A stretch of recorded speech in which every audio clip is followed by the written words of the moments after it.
Hi everyone, welcome to our YouTube channel mining fact में। दोस्तों, आज हम कोल इंडिया लिमिटेड के ईसीएल यानी ईस्टर्न कोल फील्ड लिमिटेड और डब्ल्यूसीएल यानी वेस्टर्न कोल फील्ड लिमिटेड में माइनिंग सरदार और सर्वेयर एग्जाम के लिए महत्वपूर्ण एमसीक्यू क्वेश्चन जो कि होने वाले एग्जाम के लिए बहुत ही महत्वपूर्ण है।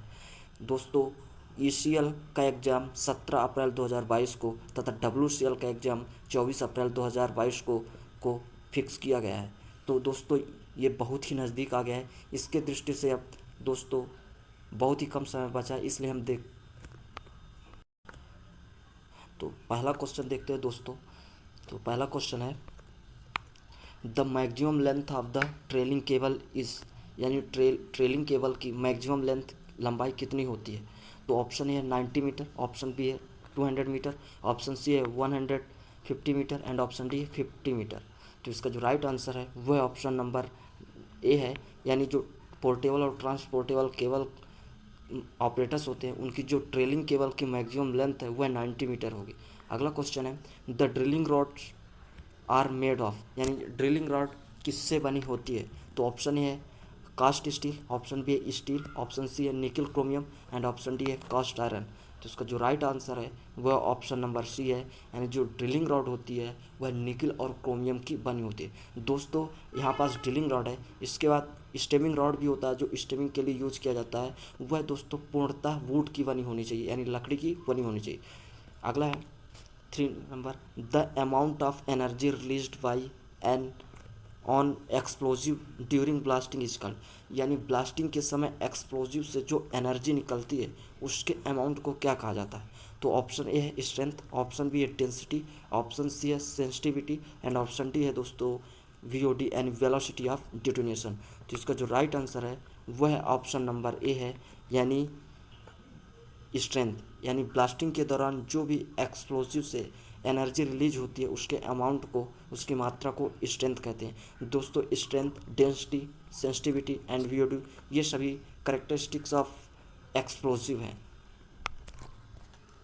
अगला है 4 number, the starting point of shaft at the ground surface is called, यानी ग्राउंड सरफेस पर जो स्टार्टिंग पॉइंट होता है शाफ्ट का उसे क्या कहा जाता है। तो ऑप्शन ए है स्कैफोल्ड, ऑप्शन बी है फिट हेड, ऑप्शन सी है प्लेटफॉर्म एंड ऑप्शन डी है कॉलर। तो इसका जो राइट आंसर है वो ऑप्शन नंबर डी है, यानी कॉलर। जो ग्राउंड सरफेस पर शाफ्ट का जो स्टार्टिंग पॉइंट होता है उसे कॉलर कहा जाता है। अगला है 5 number, the travelling road height should not be less than, यानी जो ट्रैवलिंग रोड भी होती है उसकी हाइट किसी भी कंडीशन में कितने से कम नहीं होना चाहिए। तो ऑप्शन ए है 1 मीटर, ऑप्शन बी है 2.5 मीटर एंड सी है 1.8 मीटर एंड ऑप्शन डी है 3 मीटर। तो इसका जो राइट आंसर है वो ऑप्शन नंबर सी है, यानी ट्रेवलिंग रोडवे की जो हाइट है वह किसी भी कंडीशन पे 1.8 मीटर से कम नहीं होना चाहिए तथा मैक्सिमम 3 मीटर होना चाहिए। अगला है दोस्तों 6 number, the maximum width of the gallery in Indian coal mines, यानी इंडियन कोल माइंस में जो गैलरी का विड्थ है, चौड़ाई, वह मैक्सिमम कितना से अधिक नहीं होना चाहिए। तो ऑप्शन ए है 3 मीटर, ऑप्शन बी है 4 मीटर, ऑप्शन सी है 4.8 मीटर एंड ऑप्शन डी है 5.5 मीटर। तो इसका जो राइट आंसर है ऑप्शन नंबर सी है, यानी जो गैलरी की विड्थ है वह 4.8 मीटर से अधिक नहीं होनी चाहिए। अगला है an underground roadway through stone connecting 2 or more coal seams is, यानी अंडरग्राउंड माइंस का वह रोडवे जो जो 2 से अधिक कोल सीम को स्टोन के थ्रू कनेक्ट करता है उसे कहा जाता है। Option A staple pit, option B है cross measure drift, option C है cross cut and option D है टनल। तो इसका जो राइट आंसर है वो ऑप्शन नंबर बी है, यानी क्रॉस मेजर ड्रिफ्ट। जब दो या फिर 2 से अधिक कोल सीम को स्टोन के थ्रू कनेक्ट किया जाता है अंडरग्राउंड माइंस में, उसे क्रॉस मेजर ड्रिफ्ट कहा जाता है। अगला है 8 number, the mode of entry shall be by shaft in the coal seam lying depth of more than by minimum, यानी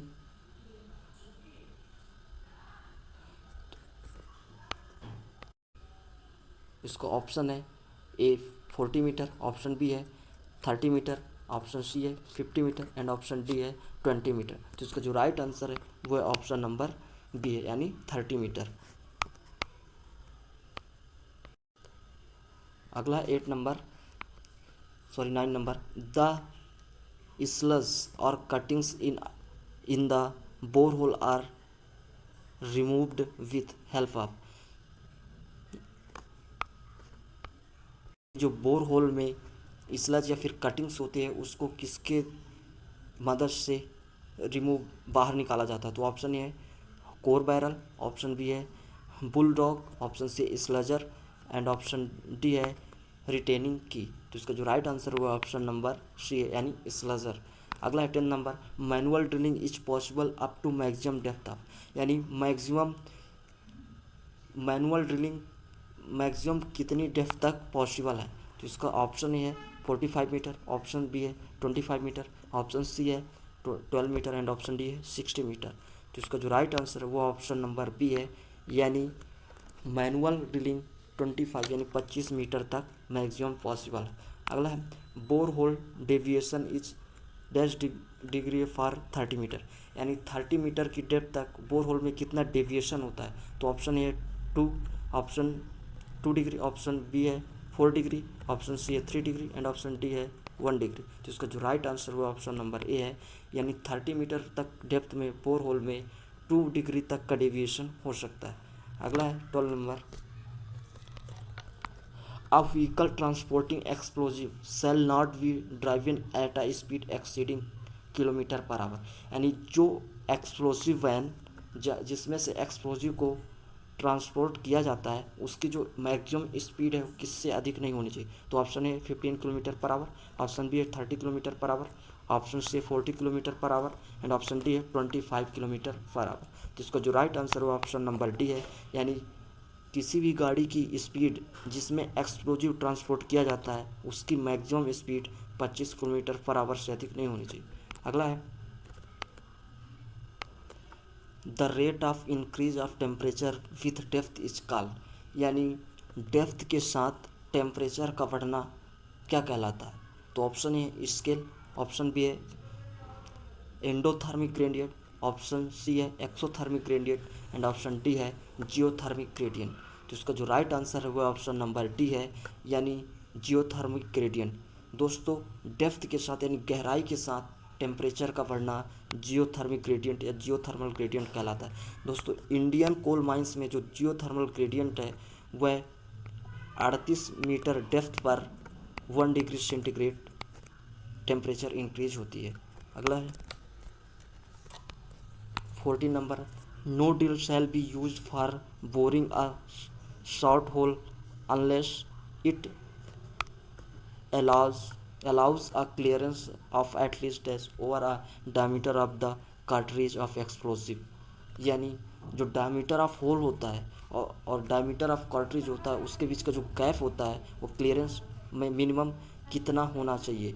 तो ऑप्शन ए है 0.5 सेंटीमीटर, ऑप्शन बी है 0.3 सेंटीमीटर, ऑप्शन सी है 0.8 सेंटीमीटर एंड ऑप्शन डी है 0.6 centimetre. तो इसका जो right answer है ऑप्शन नंबर बी है, यानी 0.3 सेंटीमीटर।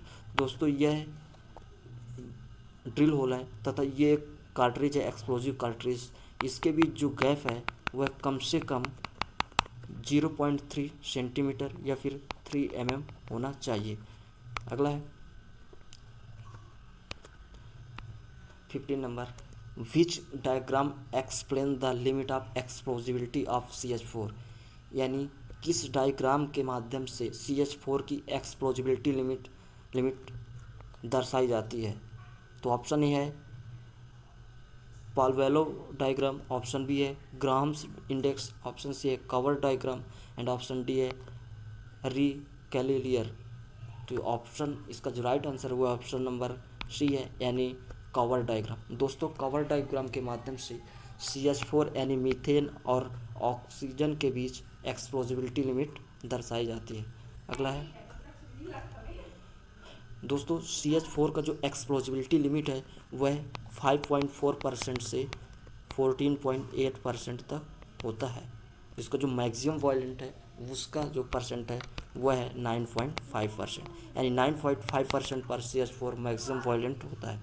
अगला है 16 number, CO2 treated as waste extinguisher for, यानी CO2 जो को ट्रीट करने के लिए वेस्ट एक्सटिंग्यूशर है वह किस क्लास का होता है? तो ऑप्शन ए है class A fire, option B है class B fire, option C है class C fire and option D है क्लास ऑप्शन डी है नन ऑफ दी अबव। तो इसका जो राइट आंसर है वो ऑप्शन नंबर बी है, यानी क्लास वी फायर।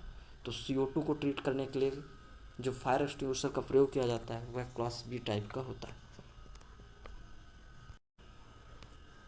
अगला 17 number, no solid blasting shall be done when a geological disturbance has been detected और मीथेन एक्सीड्स।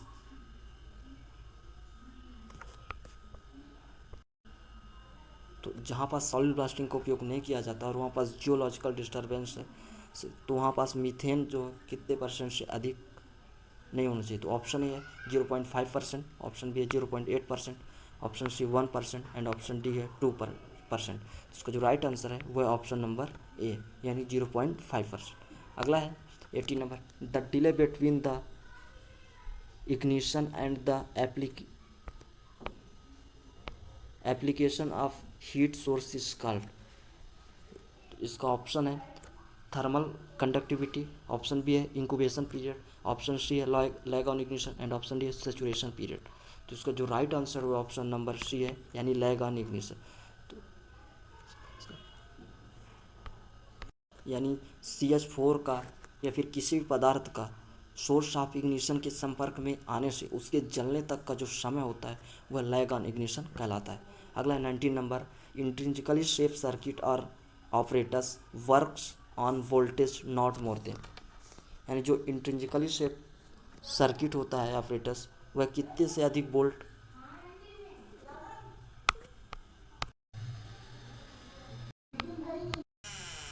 तो इसका ऑप्शन ए है 110 वोल्ट, ऑप्शन बी है 60 वोल्ट, ऑप्शन सी है 220 वोल्ट एंड ऑप्शन डी है 30 volt. तो इसका जो राइट आंसर है वो ऑप्शन नंबर सी है, यानी जो इंट्रिंसिकली सेफ सर्किट होता है उसमें 30 वोल्ट से अधिक इलेक्ट्रिक सप्लाई नहीं होती।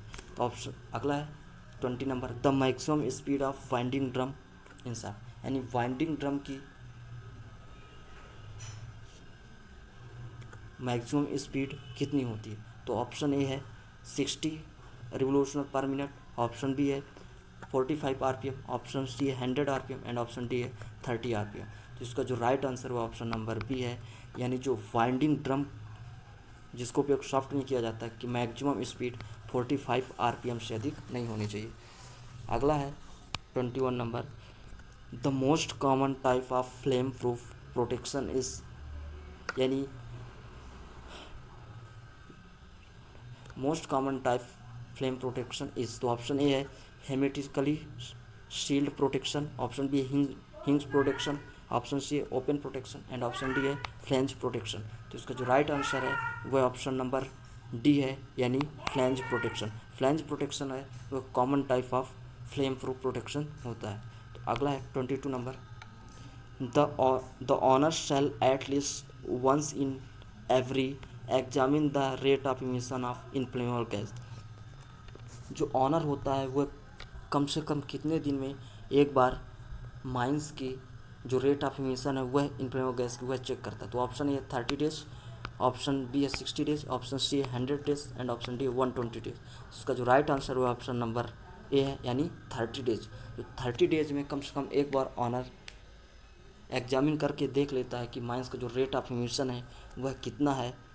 यदि कम या अधिक होता है तो इसकी सूचना 24 घंटे के अंदर रीजनल इंस्पेक्टर के पास भेजा जाता है।